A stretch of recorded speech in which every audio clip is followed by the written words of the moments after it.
Qatar के पास Hamas की सुरंग से इजरायल के 6 बंधकों के शव मिलने के बाद इजरायल में युद्ध रोकने की मांग करते हुए बड़े प्रदर्शन शुरू हो गए हैं। इस बड़ी खबर के साथ शुरुआत, जहां हजारों लोगों की भीड़ तेल अवीव में सड़कों पर देखिए कैसे उतरी हुई है और उन्होंने बेन्यामिन नेतन्याहू के खिलाफ प्रदर्शन करते हुए फौरन युद्ध रोकने की मांग की।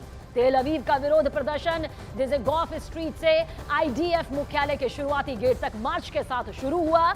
इसमें 6 प्रतीकात्मक ताबूत लाए गए जो शनिवार रात को बरामद किए गए शवों को दिखाता है। पोस्टमार्टम रिपोर्ट में पाया गया कि गुरुवार और शुक्रवार की सुबह के बीच उनके सिर में बेहद करीब से गोली मारी गई।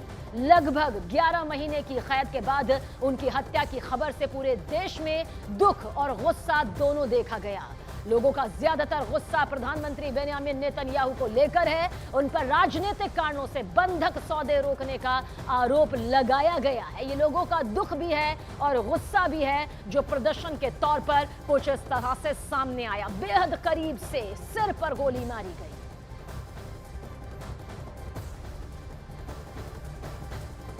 इजरायल ने फिलिस्तीनी इस्लामिक जिहाद के ब्रिगेड कमांडर को मार गिराया है। गाजा में मिसाइल धमाका कर कमांडर मोहम्मद कैटरुई को आईडीएफ ने ढेर कर दिया। उधर ईरान की एक मिलिट्री बेस पर हुए विस्फोट में ईरान रिवॉल्यूशनरी गार्ड के एक कर्नल और कैप्टन की मौत तक हो गई। ईरान के मिलिट्री बेस पर हमले के आरोप में मोसाद एजेंट्स पर लगे हैं, जिसके बाद supreme leader Khamenei Hezbollah chief Nasrallah को नए मिशन पर लगा दिया गया। ये स्पेशल रिपोर्ट बेहद गौर से देखिए कि खामनेई के एटमी ट्रैप में कैसे फंस गए बेन्यामिन नेतन्याहू।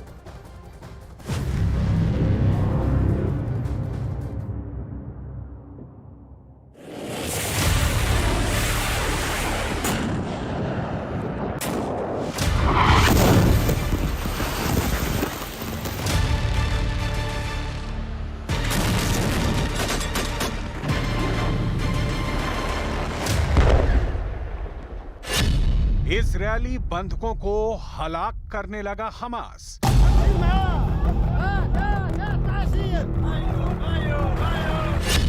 पीस डील में फट गया नसरल्लाह बम।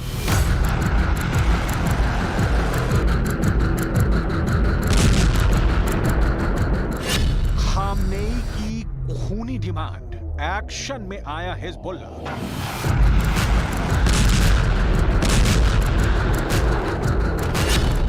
ईरानी कैप्टन और कर्नल को गैस चैम्बर में किसने भुना?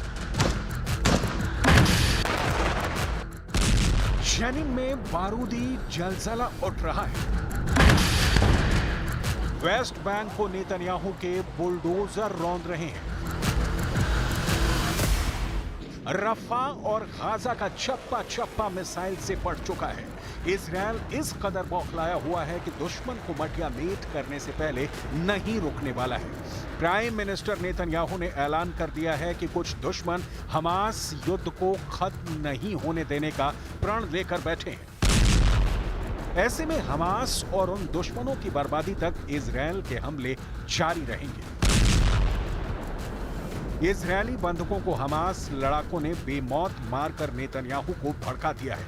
इजरायली बंधकों का नया नरसंहार ऐसे अहम पड़ाव पर अंजाम दिया गया है जिसमें युद्ध की समाप्ति की सारी कोशिशें बेकार हो गई हैं।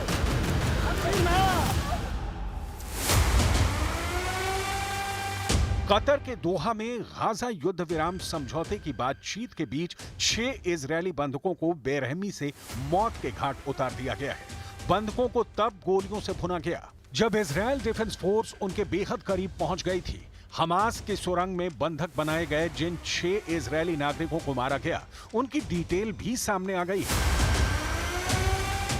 हमास लड़ाकों ने सुरंग में बंधक बनाए गए 23 साल के हर्ष गोल्डबर्ग पोलिन, 24 साल के एडन यरूशालमी, 25 साल की ओरी डैनिनो, 32 साल के एलेक्स लुबनो, 40 साल के कार्मेल गैट और 27 साल की आलमोग सरूसी को मौत के घाट उतारकर इजरायल को आउट ऑफ कंट्रोल कर दिया है। We are very, very sad and very, very angry about our government, that all they does is care about their position in the government. It doesn't care about the hostages and doesn't do anything in order to release them. The deal should have been signed a long time ago, and these people, for sure, like many others, could have been saved.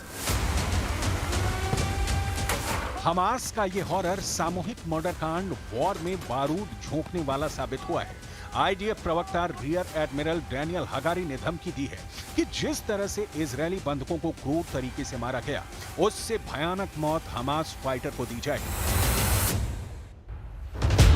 रफा की सुरंग में मिले 6 इजरायलियों के शव उस इलाके से मिले हैं जहां आईडीएफ ने फरहान अल कादी को बचाया था। मतलब ये कि आईडीएफ की आहट मिलने के बाद ही बंधकों की जान ली गई। बंधक हत्याकांड के बाद पीएम नेतन्याहू ने ईरान को शांति समझौते में अड़ंगा डालने वाला दुश्मन करार दिया है। בימים אלה, בשעה שישראל מנהלת משא ומתן אינטנסיבי מול המתווכות במאמץ עליון להגיע לעסקה, החמאס ממשיך לסרב בתוקף לכל הצעה. חמור מכך, באותו זמן ממש הוא רצח 6 מחטופינו. מי שרוצח חטופים לא רוצה עסקה.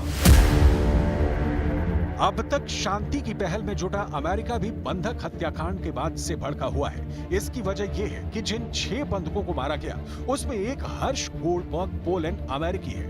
इसलिए भी बंधक हत्याकांड का ऑर्डर तेहरान से आया हुआ माना जा रहा है। इजरायल को वॉर जोन में भी जोरदार झटका लगा है। हमास लड़ाकों ने इजरायल सुरक्षा बल के 3 जवानों को भी मौत के घाट उतार दिया है। दक्षिणी वेस्ट बैंक के तारकोमिया के पास गोलीबारी में 3 इजरायली पुलिस अधिकारी मारे गए हैं। बंदूकधारियों ने वेस्ट बैंक और इजरायल के बीच एक चेक पॉइंट पर गोलीबारी की और फरार हो गए। बैक टू बैक मिल रहे सेटबैक ने इजरायली धमाकों की धार तेज कर दी है। आईडीएफ ने पूरे जेनिन को जेल में तब्दील कर दिया है। हमास फाइटर को सुरंग में घुसकर सर्च किया जा रहा है। मैप पर देखिए जेनिन की घेराबंदी कैसे की गई है। 42 किलोमीटर में फैले जेनिन में फिलहाल 23,628 शरणार्थी कैंप में हैं। बीते 5 दिन से इजरायली फोर्स जेनिन में एयर स्ट्राइक और ग्राउंड अटैक कर रही है। जेनिन के सभी बॉर्डर पर इजरायली फोर्स ने मिट्टी और मलबे की दीवार खड़ी कर दी है। हमास फाइटर जेनिन में अंडरग्राउंड टनल में सिमट कर रह गए हैं। जेनिन वेस्ट बैंक का आखिरी छोर है। इजरायली फौज ने पूरे शहर को घेर लिया है। जेनिन के गवर्नर कमाल अबू अल रब ने आरोप लगाया है कि आईडीएफ ने बाहर जाने और एंट्री करने के रास्ते बंद कर दिए हैं। ऐसी नाकेबंदी की एक वजह चैनल 12 की एक रिपोर्ट भी बनी है, जिसमें बताया गया है कि गाजा पट्टी पर हमले की शुरुआत के बाद से करीब 4000 हमास फाइटर्स ने इजरायल में घुसपैठ कर ली है।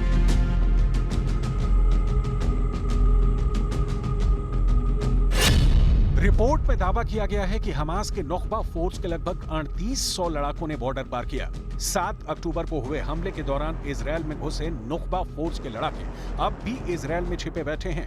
इजरायल में लूटपाट और डकैती की जितनी वारदातें हो रही हैं, उन्हें यही नुख्बा लड़ाके अंजाम दे रहे हैं।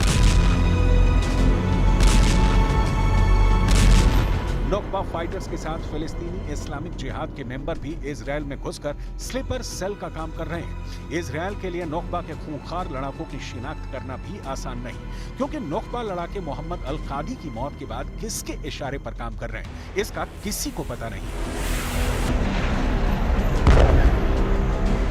अली मोहम्मद अल कादी 7 अक्टूबर को इजरायल में हुए नरसंहार की प्लानिंग में शामिल था। इजरायल में नरसंहार के 6 दिन बाद अल कादी की मौत हो गई। अल कादी को इजरायल ने ड्रोन अटैक में ढेर करने का दावा किया था।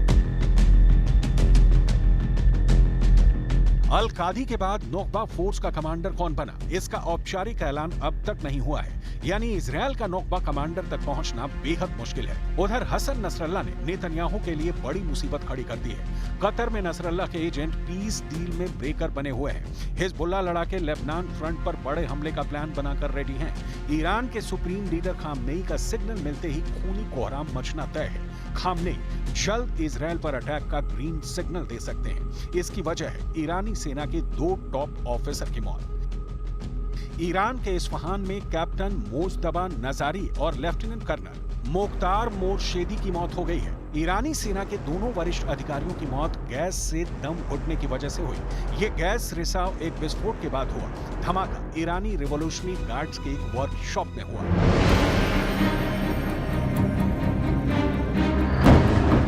IRGC सेंटर पर धमाका कैसे हुआ, किसने किया, बताने की जरूरत नहीं। ईरान में घुसकर इजरायल के खुफिया एजेंट्स क्या कर सकते हैं, इसे इस्माइल हानिया के खात्मे से समझा जा सकता है। हानिया से पहले भी ईरानी सेना के अधिकारियों को बेमौत मारने का सीक्रेट ऑपरेशन मोसाद एजेंट अंजाम दे चुके हैं।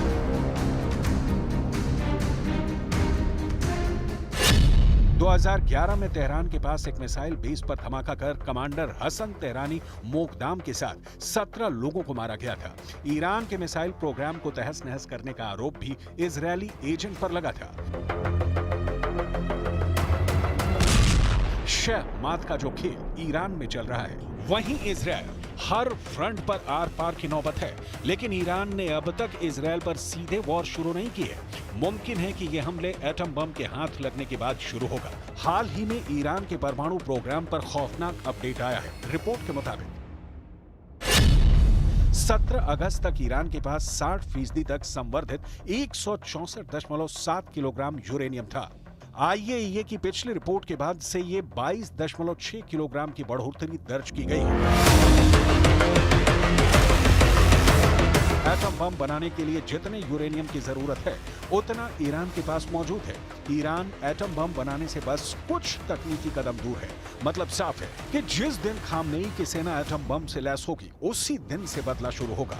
ये बदला सिर्फ नेतन्याहू को दहलाने तक सीमित भी नहीं होगा। ईरान की सबसे बड़ी दुश्मनी सुपर पावर अमेरिका से है। अमेरिका से ईरान के बहुत पुराने हिसाब बाकी हैं। अली खामनेई इजरायल से ज्यादा नफरत अमेरिका को करते हैं। इसका ओपन ऐलान उन्होंने कई बार किया है कि ईरान के एटम बम का फर्स्ट टारगेट अमेरिका होगा।